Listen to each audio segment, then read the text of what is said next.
So in this problem, we need to find out the value of sine 7½ degrees. Let us begin.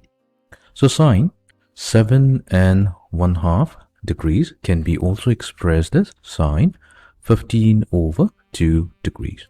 Now we're going to use a formula here. So whenever we have sine of the angle A/2, so that can be also expressed as plus or minus the square root of 1 minus cosine of angle A/2. Now in the case, A will be 15 degree, which means that we'll get plus or minus square root of 1 minus cosine of 15 degree divided by 2. Now here we have two values. We have a positive as well as negative value, but we'll be considering only the positive value. We have positive square root of 1 minus cosine 15 degrees over 2. The reason why we're considering only the positive value is because 15/2 is a very small angle that lies on the first quadrant, and in the first quadrant all trig ratios are positive. Now the next task will be to find out the value of cosine 15 degree. Now how shall we find out cosine 15 degree? We can rewrite this 15 degree as the difference of 45 and 30 degree.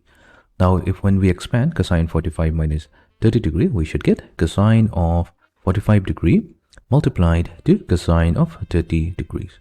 Since we have a negative sign here, we'll have to use the positive sign.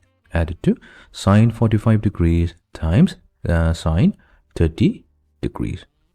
Now, cosine 45 degrees, that's 1 over square root of 2. Cosine 30 degree, that's square root of 3/2. Add it to sine 45, that's 1 over square root of 2. And sine 30, that's 1/2. Now when we combine this, we should get the value square root of 3 plus 1 divided by 2 times square root of 2. Now this is going to be the value of cosine 15 degree, which we will substitute back into our original problem. So we should get the square root of 1 minus square root of 3 plus 1 divided by 2 times square root of 2 whole divided by 2. Let's further simplify.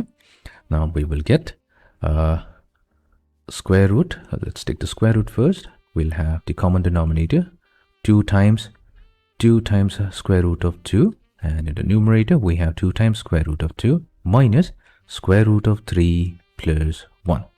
Fine. So that should give us the square root of 2 times square root of 2 minus square root of 3 plus 1, and in the denominator we have 4 times square root of 2. We'll rationalize the denominator, which is 4 times square root of 2. What we'll do, we'll multiply the denominator with square root of 2, and we'll have to do that to the entire numerator as well.